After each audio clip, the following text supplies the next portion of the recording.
Hello, wonderful people.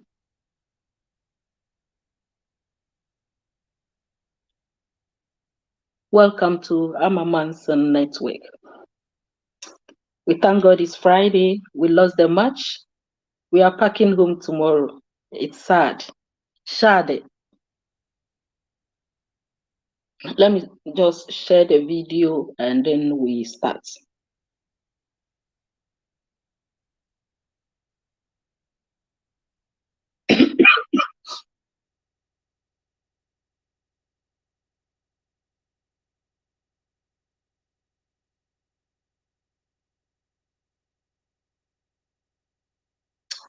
Yep, I have cold, so I'm sounding a bit nasal. Don't mind my voice. Um, yeah, so today I'm here to have another conversation with you. My name is Veronica, and if you join me, don't forget to write something so I can recognize your presence.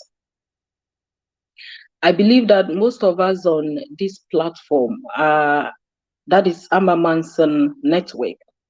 We are kind of embarking on personal development journey, and on that journey, there are certain habits that you must implement. One of them is what I want to discuss today, and it's about time management. And so join me, let's look at some favorite time management hacks that we can implement. And time management is part of the habits that we must learn, as I said earlier on personal development journey. We must plan everything we do. It's not good to do things haphazardly. If you learn to manage your time well or properly, this allows you to allocate or distribute the right amount of time to your task. And so if you are conscious about this, you are less likely to allow what we call task piled up.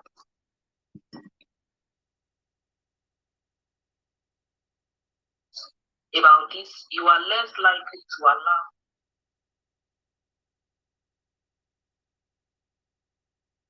Hi, welcome to this live. Yeah, so if you are very conscious about your time, you are less likely to allow what we call task pile up and then resort to rushing your task, which can be very stressful. This, I believe, you know. Time management skills are essential because they help you to accomplish more in a day. And again, if you are intentional about how you spend your time, you will actually maintain a healthy work life and you are balanced. So, how do you manage your time? This is a question I want to put to you. Do you just grab tasks and perform them? Do you plan them? Do you manage your time? How do you manage your time? And what does this mean to you? What is time management?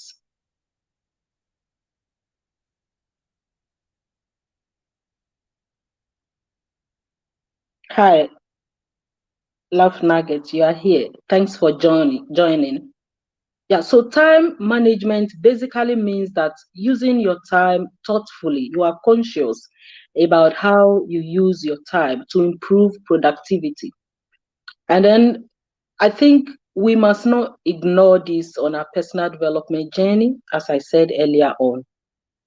At this point, I would like to take the opportunity to remind you to get your planners. I'm a Manson planner. You definitely will have to get a planner. You cannot manage your time well if you don't have a planner.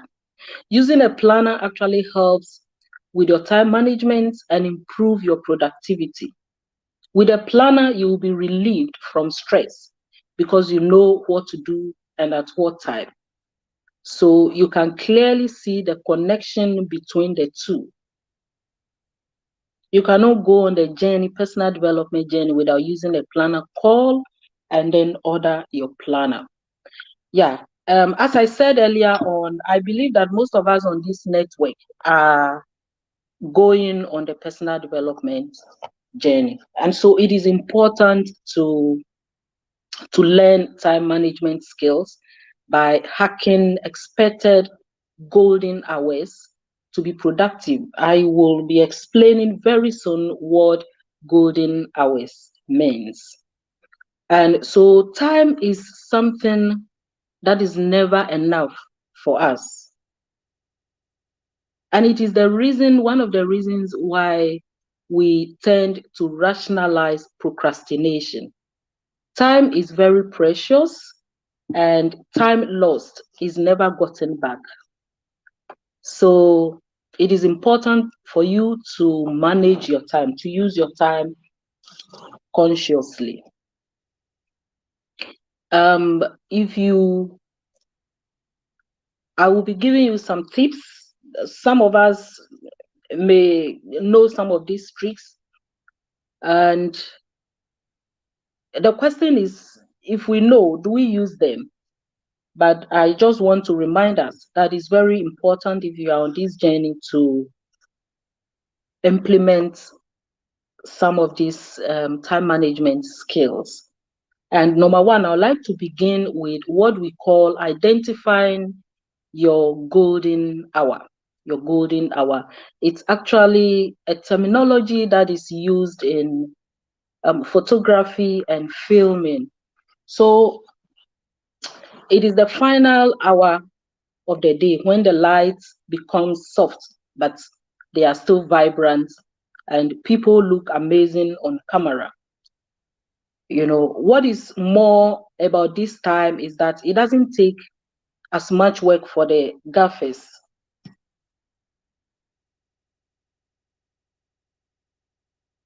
Life nuggets.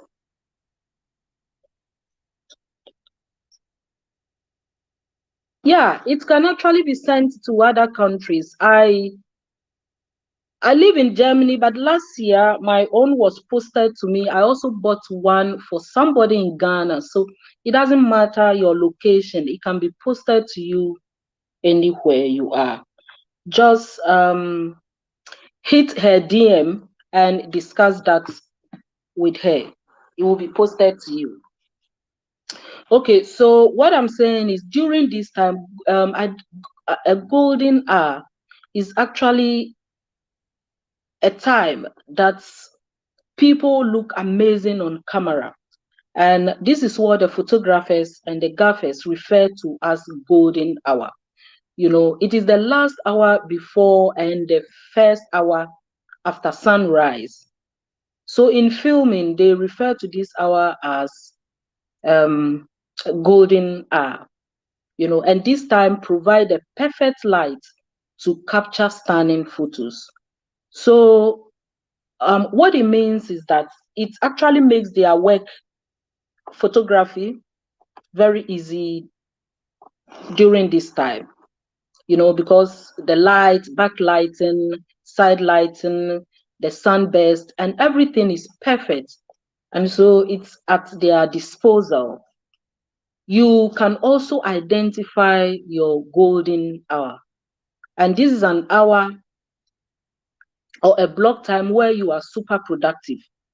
This is simply what it means to identify your golden hour. You know, your golden hour may be late in the night, it could be early in the morning. And so what it means is that during this time, you are the most focused, creative, energized. And so let me suggest some expected golden hours to you.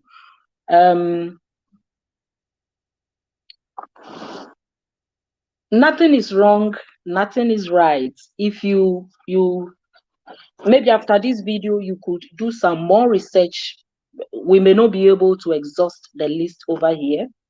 So you could also read about it and find out how you can actually manage your time effectively. But it's very important if you are going on the journey of personal development. And so apart from identifying your or under and identify your golden hour, there is something we call the early bird, and this period is between 4 a.m. and 7 p.m. So this type of person love to wake up before sunrise and then get started with work.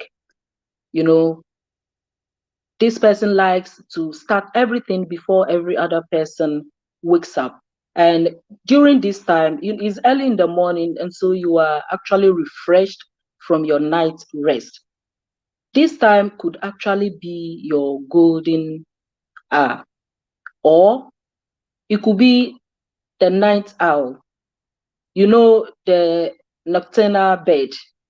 So similar to the early bird, this type of person who is referred or compared to the night owl is the type of person who thrives on working when it's quiet. Sometimes I do that, but during this time, most people are actually sleeping. If I actually want to read, I do that between the hours of 4 and then 6 a.m. That is, in the morning. And then if I want to like prepare notes, I do that in the night between the hours of 11 p.m. to probably 12 or 1 a.m. when everybody is asleep. So you can also identify your golden hour. You see what works for you. There are other people who may like to work in the afternoon, and so we refer to such people as the afternoon athletes. This time is normally between 11 a.m. to 2 p.m. And this person needs a little time to get full capacity in the morning. But once they have gotten some food and finished their morning routine, they are ready to actually jump into action. As I said earlier on, there is no right time, there is no wrong time.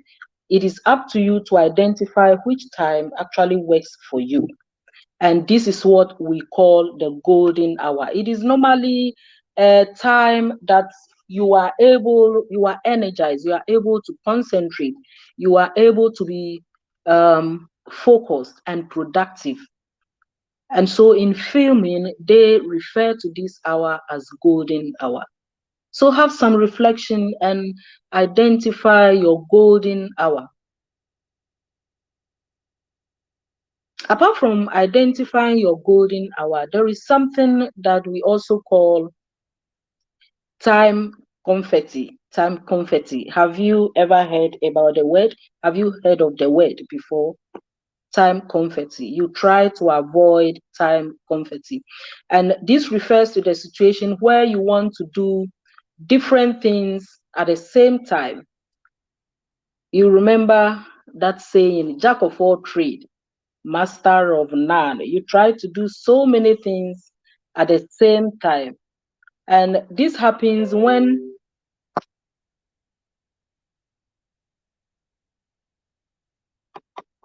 your day is broken up by meetings and small tasks that you have no solid blocks. You actually have no solid blocks of time to reach the productive flow state. Some of us allow family and friends urgency to become our emergency. These days I used to tell people, if you don't plan well, don't let it affect me. Somebody actually need a help from you. They want you to help them, and they will not inform you ahead of time. They just wake up in the morning and then say to you, Veronica, I want you to accompany me to this place. I want you to do this thing for me. No, you don't allow people to do that to you. You plan your day, and then the key to prevent this is to block certain types of tasks together, and then talk about preventing comforting time on your teams. That's what I'm saying. You have to let family and friends, or probably your team members in the office or something like that, know, so they don't cross you with things that you have no plan for. Another time management technique that you could also use is marrying complementary task. This is actually self-explanatory.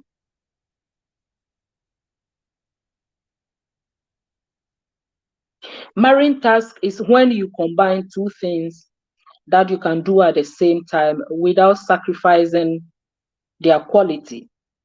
And don't confuse yourself with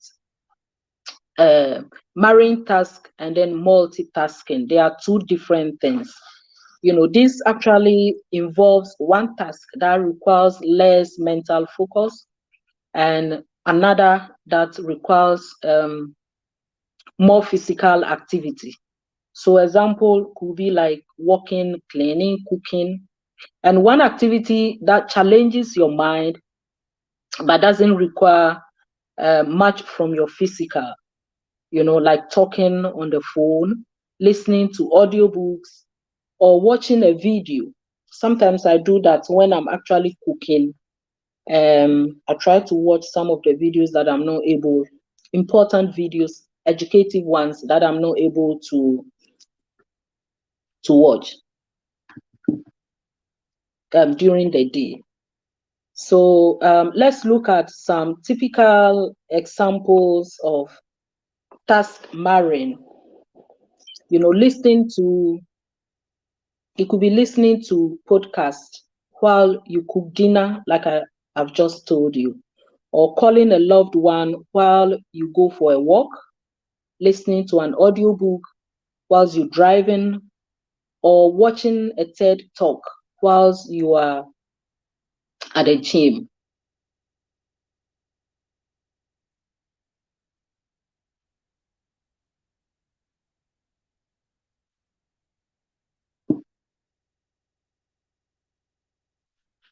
Okay, so I have explained to you what marrying task is. It's different from multitasking. They are not the same. Multitasking is when you try to get two or more things done simultaneously, and they have similar focus type, unlike the marrying task. If you multitask, you end up sacrificing the effectiveness and the quality of your work for both. So that one is very bad. You don't have to do it. Okay. Another time management technique that you could also use to manage your time is auditing your schedule. Auditing your schedule. Sometimes it's good for you to stop and check your schedule. How is your time being used? Like, I believe that what I am doing right now will help some of us to stop. Maybe from next week, if we have not been doing this consciously, or if we are not conscious about this, we will have to stop and then check our schedule. How are you using your time? And sometimes it's very important for you to stop and find out if your schedule has become packed and cluttered. There may be appointments and projects that you are holding on to out of habit, and when this happens, you may be minimizing your ability to be both creative and productive. So if somebody asks you for a schedule, if somebody asks you for a meeting, you actually have to, before you say yes to the person, you have to stop, check your calendar or your planner before you accept it. And then you have to make sure that if you accept it, if you say yes to them, you add it to your calendar or your planner. We have actually spoken about 3 time management skills to become productive. Another one that I would also like us to have a look at is by starting our week with a print. Starting our week with a print. And what this actually means is that you think about what you need to do for the entire week, and you have to do like a front load if possible. What this one means is that you have to try to distribute or allocate your time unevenly with greater proportion at the beginning of the process. You do, literally, what it means is that you do the difficult job first. You could choose a day that probably, if you are starting the week, you do the most difficult task on a Monday. Many people would like to use Monday to do the most difficult task because they are actually rejuvenated following the time of the weekend. So they like to do the difficult work on Monday. When I was reading, I was actually researching about time management. I came across something that was said by Mark Twain. He said that if you are to eat 2 frogs at the same time, you eat the ugly one first. Yeah. And so you may have to do your difficult task at the beginning of the process. And this is what we call front load. So Monday may help you to set the tone for the week. So you do the difficult job, and then the lighter ones will have to follow later on. By tracking most challenging tasks right away, you are setting yourself up to have a less stressful week. And this may not necessarily resonate with you. That's why I'm saying that you may have to find what work out for you. So if possible, keep your Mondays meeting free and focus on getting the most important task done by the time you clock out of work. There is another time management skill that we call the Pomodoro technique. I will not be going deep into it. I think what we have discussed is enough, but I'm just introducing that topic to you. You can find some time and also read about that one. There is another one we also call Eisenhower matrix. They are all time management skills that you could use to manage your time very well. It is very important. So now, having a fair idea about some of these techniques to actually manage your time and become productive, I will want us to look at some action steps.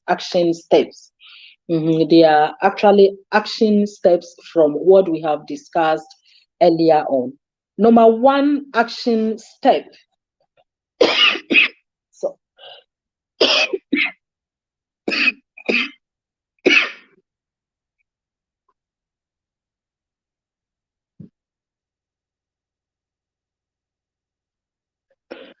so it's like a summary I'm giving you now. The number 1 action step is to find out your golden hour and know your colleague's golden hour also, and then protect it. Block it off your calendar and turn off all notifications. Tell people, like I'm telling you,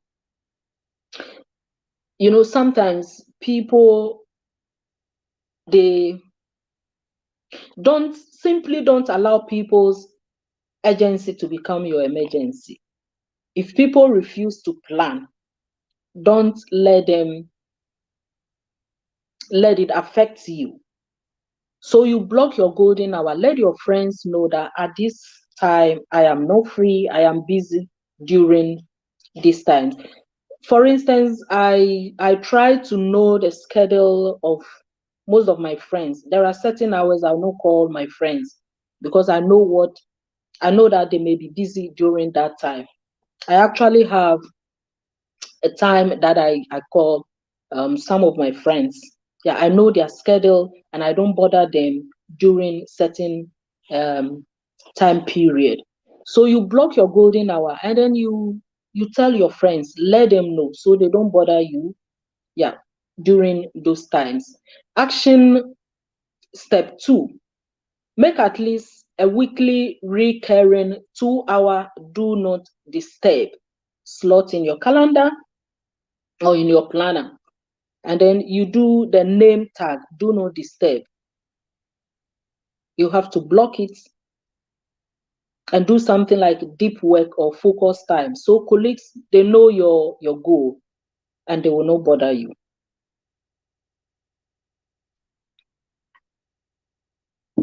Action step 3, think about any task you can marry to use your time more effectively. So for instance, could you use the time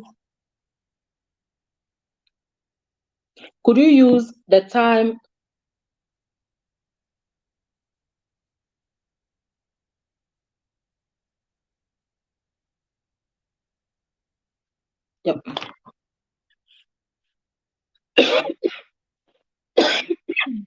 Sorry about that.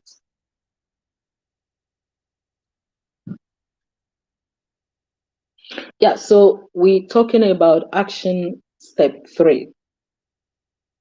And I'm saying that you could use the time communicating to chat with your mom or the time you spend cleaning your house, listening to an educational um, podcast.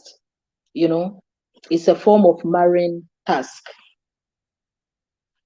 Then there is something we also call time block when you check your emails. Um, Checking your emails is a necessary aspect of communication in most, let's say, professional settings. However, it can also eat up a lot of time if you aren't careful about that. It can almost take, your week. And so, again, I came across something when I was doing my research. I read that there was a research that found out that workers spend roughly 30 hours per week checking their mail, and so time blocking emails means that instead of constantly checking your mail, instead of you just checking your mail constantly, you could actually do this within a particular time period, probably in the afternoons, once a day. It could be in the afternoon or in the evening. When you finish with everything, then you check your mail, or maybe you do it early in the morning. So what this actually means is you check your mails during specific times. You don't just do it anyhow. There was another research that also says that checking your mails frequently affects your IQ by 10%. I was like, wow. So it's good for you to do that during specific time. You don't just get up, check your mails anyhow. If you have notifications on your phone, you may have to block them. There is something I like about this, some of my friends, these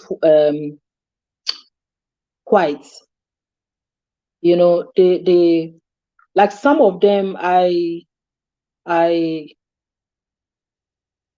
we started friendship from a professional level. They don't easily, exchange their private numbers, but if they begin to trust you, they can do that. And so sometimes when it's like I want them to do something for me and I send them emails, or probably I do telephone calls through the official lines and they don't answer, even though I have their private line, I will, if it's something that is professional, I will not send them messages on their private lines. They don't like that. And so they don't easily exchange their private numbers. So if they trust me and they give me their private numbers, if it is about work, if it's on a professional level, I will not, no matter how many times I write to them and they don't respond to me on the official lines or through the official email, I will not do anything private on their private lines. I don't do it. They actually don't want to. If they are working, they solely concentrate on the work. After work, they don't want to do anything that does not have to do with work. So if you have email notifications on your phone, you have to delete them. After work, you need to rest to regain your mind back. Yeah, and it's a skill to actually manage your time. Another action step is decide 1 or 2 times during the day. Yeah, when yes, um, so you actually check your mail on specific times. You don't just get up, do that haphazardly. Plan when you check your mails, and then when you do other things. Okay, and this actually helps you to create boundaries from work, like I have already explained to you. It helps you to create boundaries so you don't mix work with when you should be relaxing or when you should be doing things that do not have to do with work. Yeah. Then another action, get your biggest, most meaningful projects done on a Monday, like I said. That way, you set up to have a smoother and less stressful week. So you do the difficult task on a Monday, and then the lighter ones. I am actually talking about action from what I discuss, all the time management skills that we have discussed. There's something we call train the system, and then other questions that you get from colleagues or clients.